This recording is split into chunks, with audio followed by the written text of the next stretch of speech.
call. This is going to be our first one of the month. Or no, second one of the month, rather. And so thank you guys for tuning in. We have a really cool agenda for today. We have some special guests today. And I'll just quickly go over the agenda.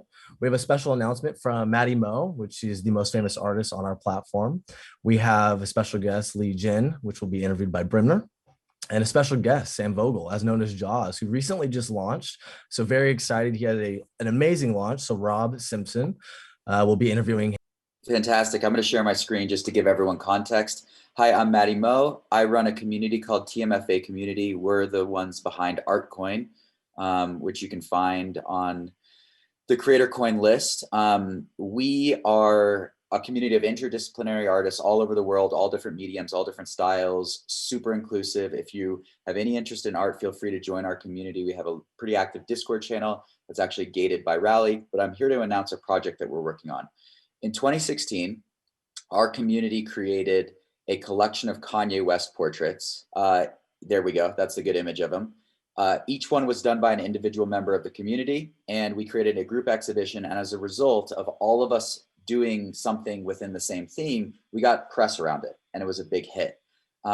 In February, we did something similar, but in NFT land, where we created a portrait series of Beeple, the famous NFT artist, in advance of his sales with Christie's. And we ended up trading 480 ETH across the community, a portion of that which was then put into our ArtCoin ecosystem, a portion of which is paid to artists, and a portion of which is used to continue our operations. I'm pleased to announce that we're doing Stoned Elon on 420. It's the picture of Elon Musk smoking weed on Joe Rogan.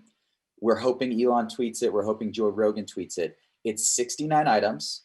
And the cool thing about this, it's going to be the first collection that's ever been listed on OpenSea, exclusively available for Rally. So each piece is 420.69, so 420 Rally 0.69.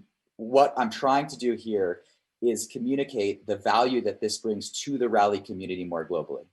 There's a good chance that we're going to get press around this. There's a good chance that this is going to sell out because it's only 69 pieces and they're pretty affordably priced. Every single piece includes the name of the artist. So if you want to connect directly with the artist, you can find that here. This is their Instagram. And what I'm urging people in this community to do is participate when this goes live in our soft launch tonight. I will post it into the Rally Discord. Let's try to sell this out before Monday, get some press on Tuesday, and announce that OpenSea has officially sold out a collection available exclusively for Rally. So that is my quick announcement, and I really appreciate you all. Thank you. This is the greatest thing I've ever seen. This is absolutely. Sorry, I know I don't want to interject, but this is unbelievable. So the cool thing is it's going to bring a lot of visibility to Rally as a platform, and it's going to make other NFT artists realize that Rally exists. And as Rally goes towards building their own NFT platform, which I've been talking to Rob Simpson about, it could bring over quite a lot of talent. So this is a project for the community. We're not trying to make a huge cash grab on this. It's more of like a positioning thing. So we hope that you can all participate. So I have a quick question. So it's available exclusive for, and this is probably a question that is only going to be, I mean, I guess it's probably a good thing for me to ask because I'm probably the newest person here. So it's available exclusively for Rally members. Through OpenSea, do you purchase with ArtCoin or with actual Rally? You can only purchase with Rally because Rally is our bridge to the mainnet. Right. Okay. That's what I thought. I worked with OpenSea to get Rally listed, and this That's amazing. This will be the first project where we as creators have elected to only accept Rally token. And I imagine in the future there will be an opportunity to sell via Art token, but I'm not quite sure what the roadmap looks like on the Rally side. That's really cool, man. Matty, sorry, go ahead. So I'm going to share also a Dropbox link with all of the assets and some text that you could use if you wanted to promote this on your own social channels. So there'll be like a little bit of a media kit that I'll share into the Rally Discord under NFTs, and feel free to promote this and tag and everything, because I feel like this is a marketing campaign for Rally as much as it is an NFT sale. This is tremendous, Matty. I really appreciate you sharing insight and what inspired you to do this. I can't wait. This is gonna be very exciting. Thank you again. And I know that we'll have some questions at the end. So Matty, if you want to stick around for a little bit, we might get some questions at the end. Awesome. Well, after that exciting announcement, let me go and kick it over to Bremner for his lead gen interview. Hi, everybody. Glad to be chatting. Matty, really exciting to hear all the developments on your side. But I'd like to quickly welcome Lee Jin. Lee, if you could wave so people can see you. So Lee Jin is a friend of mine and also the founder and managing partner at Atelier, a new VC firm investing in the creator economy and the future of work. So she's an investor in startups that lower the barriers to creativity and income, including Substack, Patreon, Descript, and Stir. And then previously, she was a consumer partner for 4 years at Andreessen Horowitz. She's also a creator herself, has her own Substack newsletter, a podcast, and a TikTok. And then before investing, she was a product manager at Shopkick, which was a Kleiner Perkins-backed startup in the loyalty and reward space that was acquired by SK Telecom in 2014 for $250 million. Just to give everybody on the call a sense of how widely and highly regarded Lee is, there are a few quotes about Lee. She's a passion economy pioneer, an authoritative voice in the space, essential reading for anyone building a community in the next 10 years, the best thinker out there in the future of being a creator on the internet, and the queen maker of passion economy startups. So we are so lucky to have Lee on this call and sharing some insights about the creator economy with us. So Lee, do you want to quickly introduce yourself and say hi to the community, the Rally community? Hey guys, glad to be here. By the way, I have a request to make. If people want to turn on their cameras, I much prefer that versus looking at boxes. Thank you guys. Yeah, I think your introduction really covered it all. Hi Matt, I see Matt Alston and a few other friends here. Hi Kevin, hi Kieran. Yeah, really great to be here. Thanks for having me. Oh, and Melissa, hi. The whole crew's here. Basically, everyone already knows me and already knows everything I'm gonna say. So perfect. They can answer my questions for me. Great, we can do this, a community around. Awesome. Well, just to kick things off, you've spent years studying creators and are a notable creator yourself. I just wanted to ask, what was your initial attraction to being a creator and then figuring out how to monetize your work in your community? Yeah, I would say I've been a creator for my whole life. Actually, that's not exactly correct. I've been a creator since the age of 5 is probably when I would say it started. That was when my mom put me into my first art class. We were living in Beijing at the time. Initially, she put me into a dance class. I was terrible at it. I still can't tell the difference between left and right. And so after a few classes, the dance teacher told my mom that I was really hopeless and would probably never be really good at dance. And conveniently across the hallway from that dance class, there was an art class. And so she decided to put me in that instead, and turned out to be something that I loved doing and was quite good at. And so between 5 and 18, I studied art really intensively, oil painting, sculpture, watercolor, sketching for that entire time. Almost went to art school. And then grew up very online, had more online friends than offline friends, mostly who I met through the Neopets forum. And yeah, have just always been a creator on the internet and also in the physical world. And when I was growing up, it was very much considered to be all of those hobbies were considered to be wastes of time and things that you were supposed to give up the moment you became an adult. And now they're all kind of the basis of a lot of creator careers, which is absolutely amazing to see. So I'm on a mission to basically enable the next generation of kids to never have to choose between doing what they love versus pursuing a financially stable life. And hopefully some of the companies that I back will make it easier for people to monetize their creative skills. That's awesome. You coined the term passion economy, and those on the call, I realize almost everybody on this call may be familiar with that term, but could you share a little bit about what you mean when you talk about the passion economy, and then also the opportunity that it offers for creators to monetize their craft. Yeah, I think everyone on here probably knows the definition because I've seen it in a board deck for Raleigh before that someone from Andreessen showed me. So I know you guys all know like the surface level definition. I would just highlight that a couple of things. One, when I first wrote that piece about the passion economy and the future of work, I didn't necessarily have content creators in mind when I wrote the piece. I was really thinking about the evolution of marketplace businesses and how marketplaces were moving from this model that kind of slotted people into these very like commoditized modular gigs into and evolving to more managed marketplaces or marketplaces that enabled people to offer more complex, nuanced services that were really not templatized. And I thought that that shift in marketplace paradigms would enable many more people to do all sorts of different work mediated by software that couldn't be captured by these gig marketplaces. So that was really what I had in mind. And so a lot of the examples that I talked about in that piece were marketplace examples, things that matched consumers who were looking for some type of service from a very specialized type of provider with the provider of that service. And on that provider side, enabling them to have much more flexibility in deciding the types of work that they wanted to do.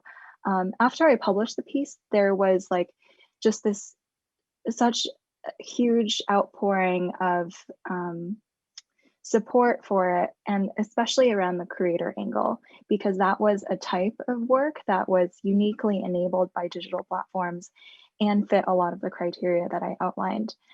So it was just really interesting how there was this wave around content creators online, but that wasn't all that I was describing. And I would actually say that the passion economy is broader than just the creator economy in that way. Secondly, I've had a lot of criticism about the term passion economy, and a lot of people ask me or push back on the word passion, either from the perspective of like after you start monetizing something, it actually erodes your passion towards that thing. Or a lot of people do these types of work just to make ends meet and they're not actually passionate about it. Mm-hmm. I would say that I think in America or in the English language, we tend to conflate the notion of passion with happiness, but I would actually uncouple the two ideas. The root of the word passion is this Latin word that actually means suffering. And so I think when we do work that we're truly passionate about, there is an element of suffering, but it's doing it in spite of that suffering and knowing that the suffering is going to be worth it. Mm-hmm. I think that is common among all types of creative work and truly passionate people. And so passion economy doesn't mean that every moment that you're engaged in this type of industry, you're like literally so happy. I don't think that really exists in any type of fulfilling work. But it's doing work with the knowledge that the suffering is going to be worth it. And then with regards to the second critique of, some of the industries that I describe are industries where people are not really passionate about it and are just doing it to make ends meet. I think in order to be really successful at something, I do think passion is a key ingredient. And so a lot of the folks who are just doing things to make ends meet are probably not going to be the most successful ones out there. A common example that people will bring up to me is like, a lot of YouTubers are getting into it just because there's money in YouTube now. And I would push back against that and say that I think the most successful content creators are doing it for reasons beyond the financial gains. Mm-hmm. That's really poignant. And thank you for sharing that definition of passion, because I do think that your point around how people mistake that for just happiness and fun throughout is not reflective of what it means to truly follow your passion. But I think one of the things that's been really exciting over the past, call it 7 to 10 years, and having worked at Patreon for about 4 years, is that now it is viable for an individual to have their life and their career align with their passion, the thing that they really want to strive for and suffer through. I think as you've been evaluating all these different opportunities and platforms, what do you think some of the most exciting opportunities are for creators in order to better engage their audience and also mirror that passion, the direct connection and deep relationship with their community, as well as the monetization piece? Like, how do you balance all three of those at the same time? And what are some of those tools that offer those creators the opportunity to do that in a meaningful way? Yeah, I think that the discussion around the creator economy right now is a little too focused on creator monetization. And I think a lot of founders are thinking about new and innovative ways that creators can monetize, but almost like too focused on the creator side of the equation and at the expense or neglecting the consumer side.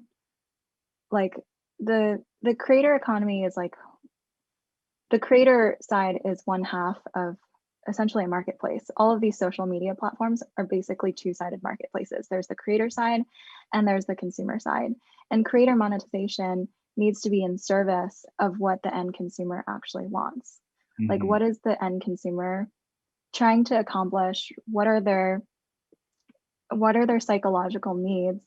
What are they looking for from the content and the creator that they're a fan of?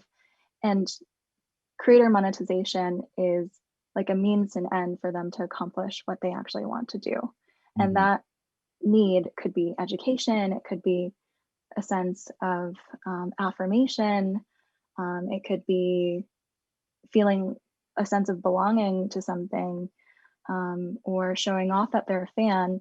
But like, I prefer to start with the consumer side and what the consumer is trying to accomplish, rather than just thinking about creator monetization as an end in and of itself in a vacuum. I don't think that's the right approach. Like, everything needs to be in service of who the actual buyer is, what the demand side wants. So I would put that out as my overarching framework. And then within the creator economy today, I am looking for like kind of more nuanced approaches to creator monetization as a result of that. Like, what are needs that fans and audience members have that aren't being well addressed today, that new creator products could be in service of? And I think a big one, especially at this moment in time, is loneliness, companionship, relationship building. I actually think a lot of NFT sales are relationship building, a hidden form of relationship building, where the bidder is paying a really high price in order to build a relationship with that creator. Like, if you're going to pay $69 million for something, the creator probably is going to reach out to you and try to establish a relationship with you and make you feel special and appreciated. And I think we're all really hungry for that, especially in COVID. And so people are spending money to try and feel connected to someone and to feel affirmed. So I'm interested in like, what are other products that can help facilitate that sense? Want to dig in on sort of that, the opportunity offered by NFTs and then crypto more broadly. As you're looking at the sort of massive hype that is built around NFTs and also the excitement in the creator industry around the adoption of crypto, how do you see that playing out? What do you see are some of the barriers to folks, evaluating crypto and figuring out how it fits within that fan engagement and really delivering value to their communities? And what would you say if a creator asked you, how should I think about crypto? And how should I think about NFTs, creator coins, et cetera? Like, how would you advise a creator around their evaluation of this opportunity? Well, I would love to hear your guys' answers to this. Honestly, I think you guys are the experts and probably have thought about this much more deeply than I have, to be honest. But I think today we're probably just scratching the surface of what is possible with crypto as it relates to creators. I think NFTs are a really powerful way for people to monetize super fans and a way to generate income in a way that has not really been possible before. Like digital assets just weren't scarce before. And so if someone was paying for a digital product, they were doing it to get access to something or doing it out of altruism. But now you can feel really special and have a very unique digital item. So I think that is a really powerful unlock. But I wonder if NFTs are actually the doorway or the entrance to a deeper experience and a more ongoing relationship that needs more infrastructure and product to support. Right now, the focus is really on the transactions and the prices that are being paid, not the ongoing relationship that's formed thereafter. And I think we need more tooling and support and products that facilitate that ongoing relationship between the creator and their audiences. Yeah, I'm interested to see like other forms of creator monetization also moving on chain. Right now, it feels like NFTs are the only viable thing to do because the sale prices exceed the transaction costs associated with it. But yeah, like other forms of creator monetization that are uniquely enabled by crypto. I don't know exactly what they are, but I would be really interested to see that develop. Awesome. Well, thank you so much for taking the time to chat with us about the creator economy, the passion economy, and I think, as Sam said, the revolutionary way in which you described passion and how it isn't just about happiness, but about the suffering and the striving for what drives you. This was such a fantastic conversation, and we really appreciate you joining our community, and then also handling some of the little bit of friction on the call. So I really appreciate that. It was good to chat with you again, Lee. Yeah, thank you so much for having me. Awesome. Thank you. Thank you, Bremner, and thank you, Legion. Nice meeting you and hearing from you. That's very insightful. So next, we will keep the momentum going. And now time for Rob Simpson and Sam Vogel, aka Jauz. Go ahead and take it away, Rob. Wow, I have to follow that up. Yeah. Oh God! Can I just start by saying, Lee, not that I was necessarily familiar with you or your work before, but I'm a fan. I am a huge fan. I mean, the way that you talk about, passion and creativity and all that, it was like, I've never really heard anyone word things the way you did. And I feel like a lot of what you said is a lot of how, us as creatives feel, but maybe don't know how to vocalize. So thank you. That was super, so super powerful. Wow. And now the man needs essentially, thank you, Lee. Now the man needs essentially no introduction. He's at Sam Jauz Vogel? Vogel. You had it right the first time. Okay, great. It's German for bird. Well, now, I mean, you have been flying high recently. Can you give us a little introduction and nice segue. As an artist and how you got into crypto? Yeah, so it's kind of funny because I've been really, really closely surrounded by crypto for a long time. Via, people that I'm friends with, family, so on and so forth. And I don't know if it's just me as a person or it's something about being a creator and an artist, but I have a really hard time being a part of something or putting time, effort, money, or hope into something that I can't directly control. That's why I never put money in the stock market other than, I have a bit in CDs, stuff that's really safe.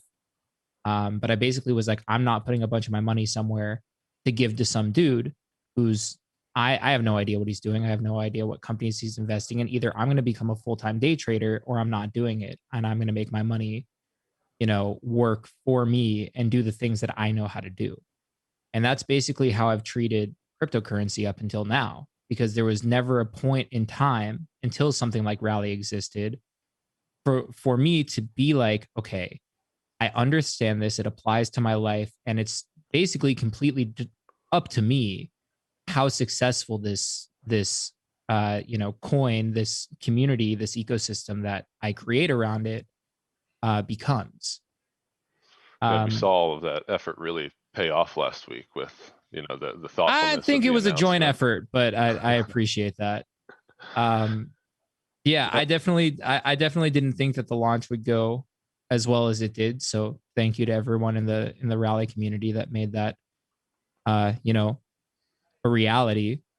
But at the end of the day, what a lot of what Lee said is exactly why I wanted to do something like this. And I've heard the word Patreon brought up a couple times here, and that's up until something like a rally was around, Patreon or OnlyFans before it became what it is now.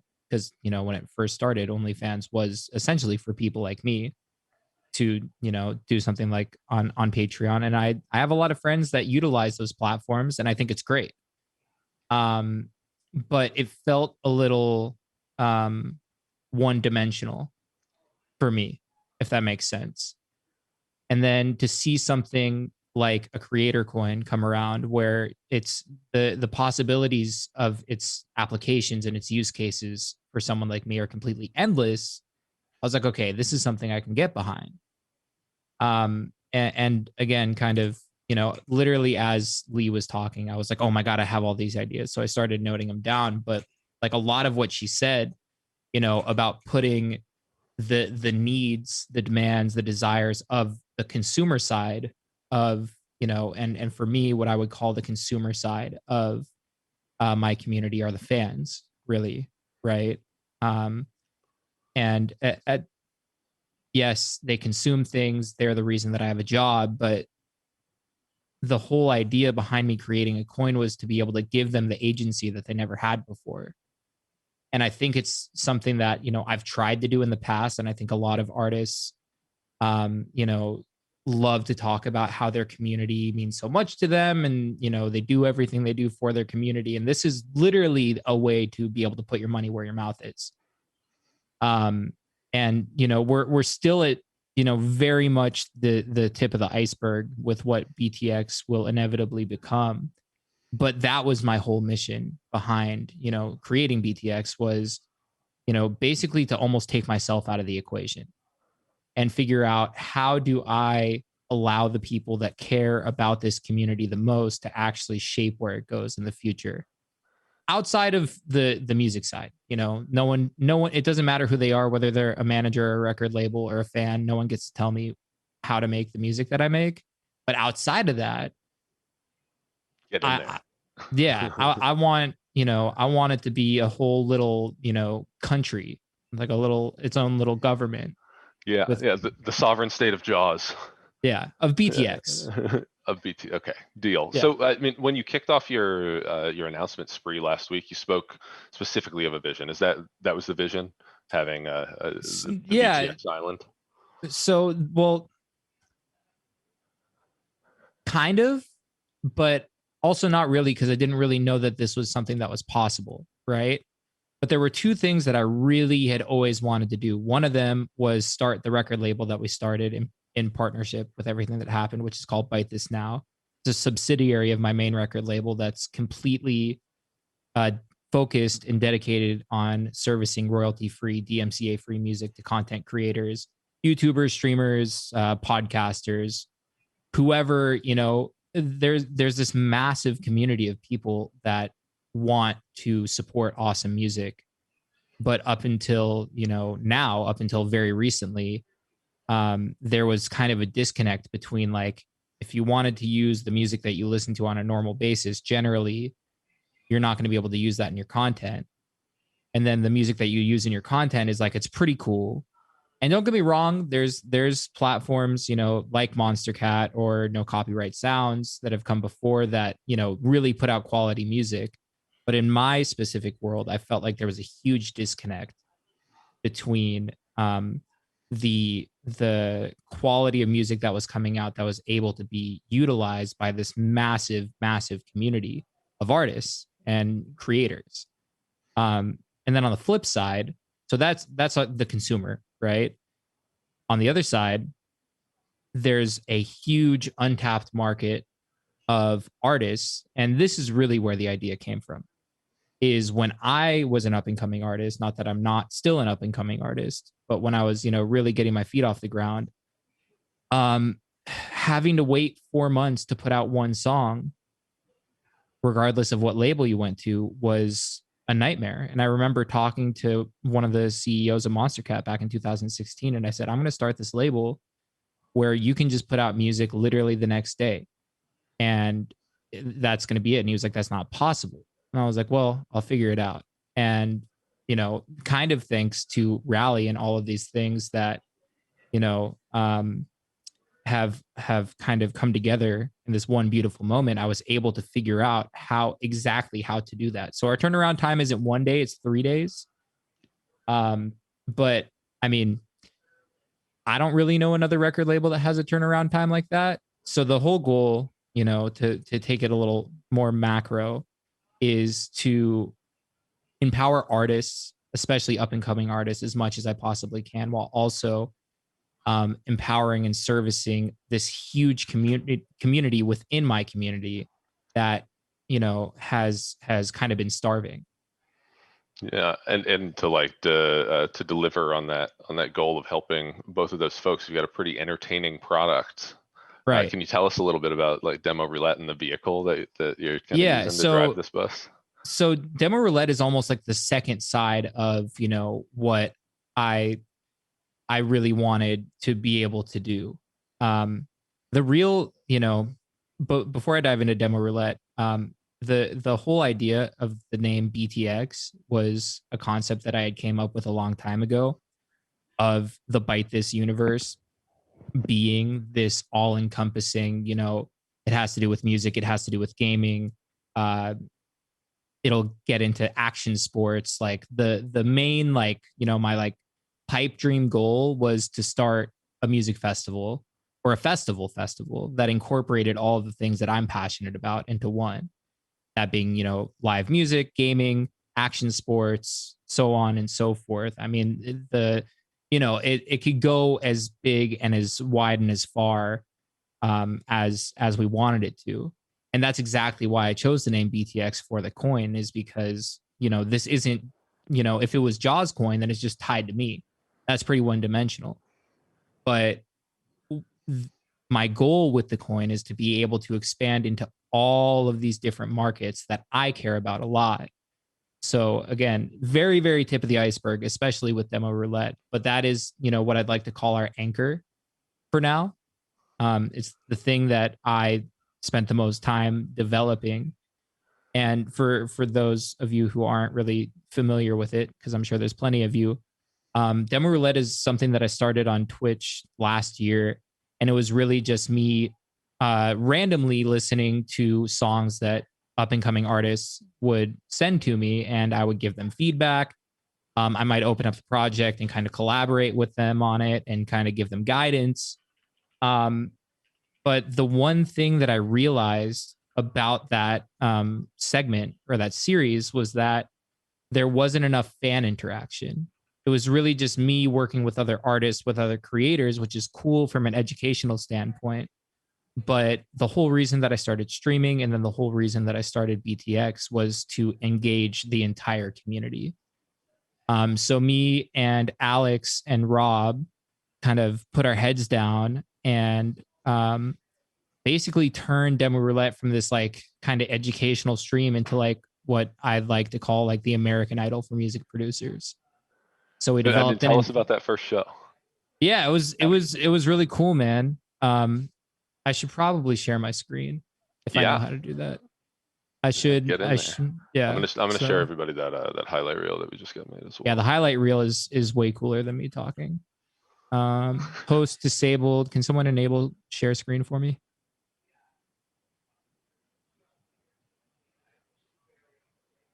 There we go.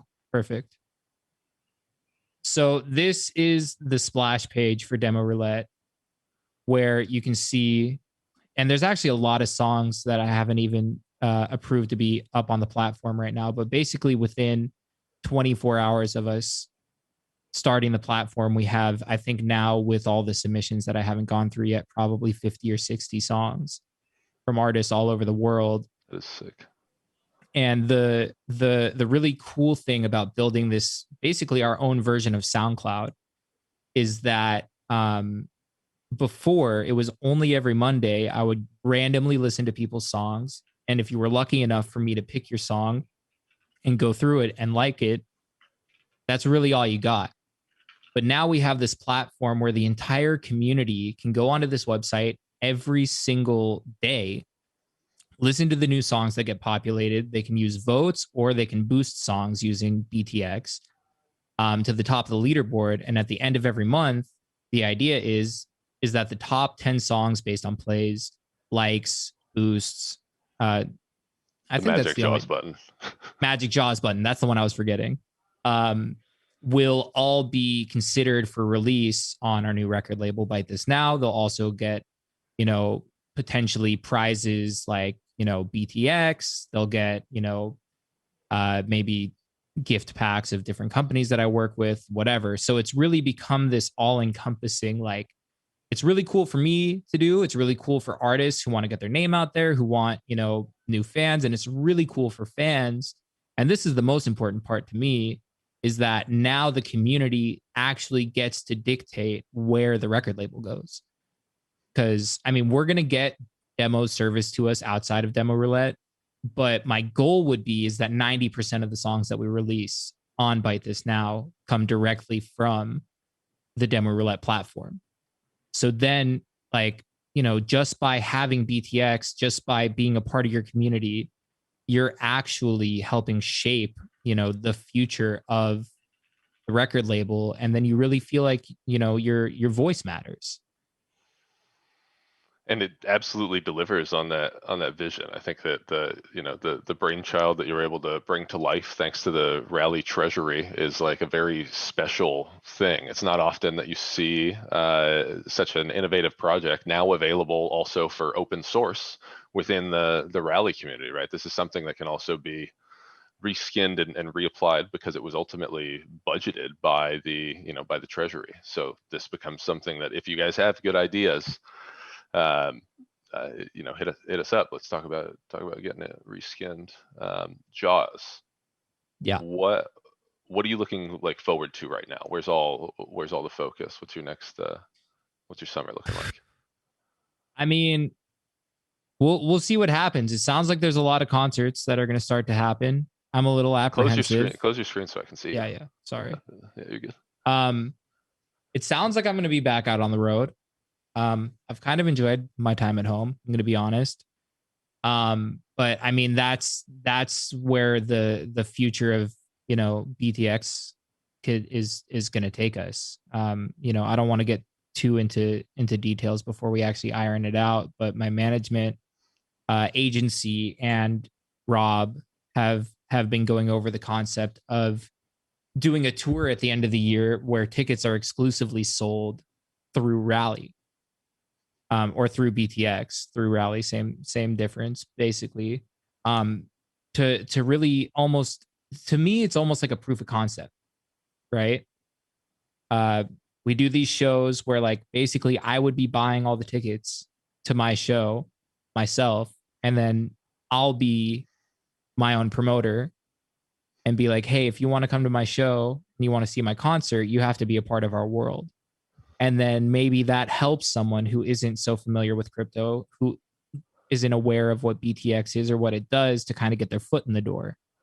Dude, you make all the tickets NFTs, and then they could also secondary market it. You're segueing into my next. Participate in this percentage. Yeah, you're brilliant. You're months ahead, dude. Matty, I just saw what you said in the chat. I'm 200% down. I love it. I'm way down. So. Yeah, to touch on NFTs for a second, we do have one more talk after us, so I just want this has to be our last point. Yep. Yeah. The one thing I want to say is I've kind of stayed away from NFTs. We're slowly developing a couple really cool ones, but I didn't want to be one of those guys that rushed into it, especially from my community, and tried to make a quick cash grab, so to speak, because it's not looking good on the rest of my community as far as electronic artists.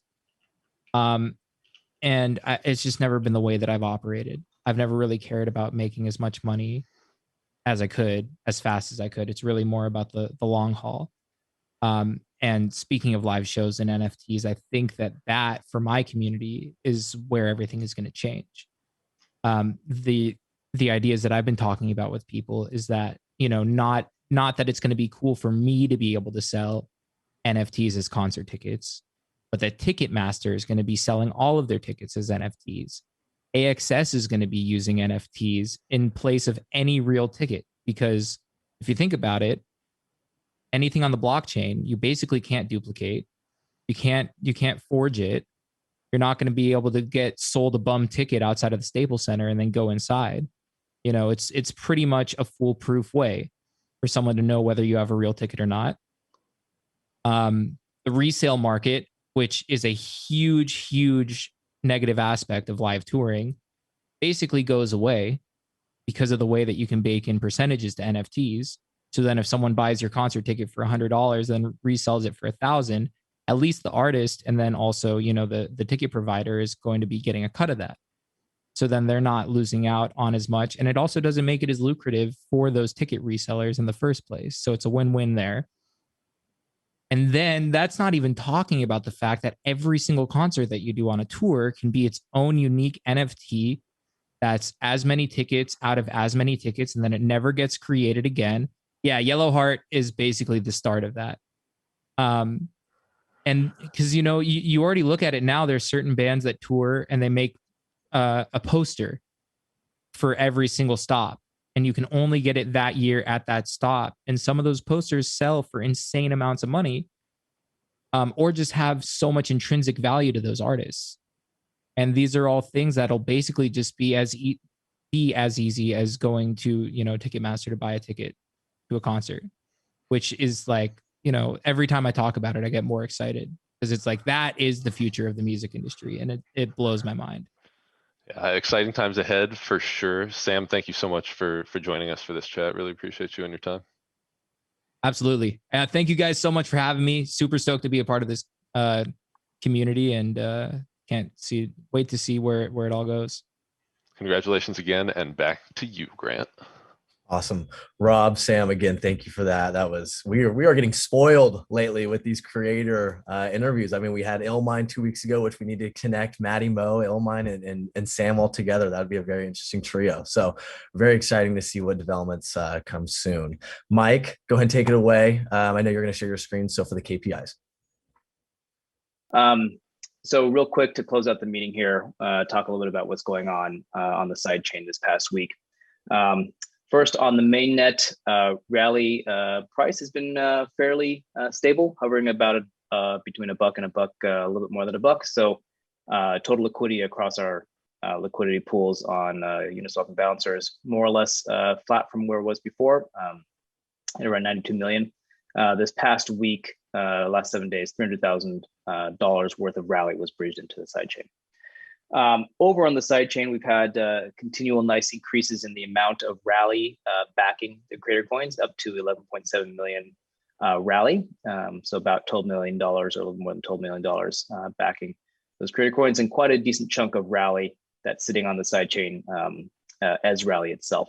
The big number here that was when I was pulling these stats this morning, that was pretty amazing, was the average daily volume has continued to increase. So we're now at about $800,000 worth of average daily volume that's being transacted on the sidechain every day for this past week, which is pretty amazing. I think 2 weeks ago we had an all-time high of around 500,000, and now it's getting close to almost doubling that just 2 weeks later. I think most of the other stats are reasonably in line with before. The big other one that stood out to me was the 3.1 million of converts into coins this past week, which was also quite a lot. And I think the launch of BTX coin was definitely part of that. And then otherwise, I think that's basically the highlights for the sidechain stats this week. Does that cover it, Mike? Yep, I think that's it. Awesome. Well, we will end there. I'll be, courteous of everyone's time. I know we're a couple minutes over. So any questions, please post on our Discord. And we will see you guys April 30th. That will be when our next call is. Again, we are doing these every 2 weeks. So please stay tuned for the Zoom link, and we will see you guys April 30th. Have a good weekend, guys.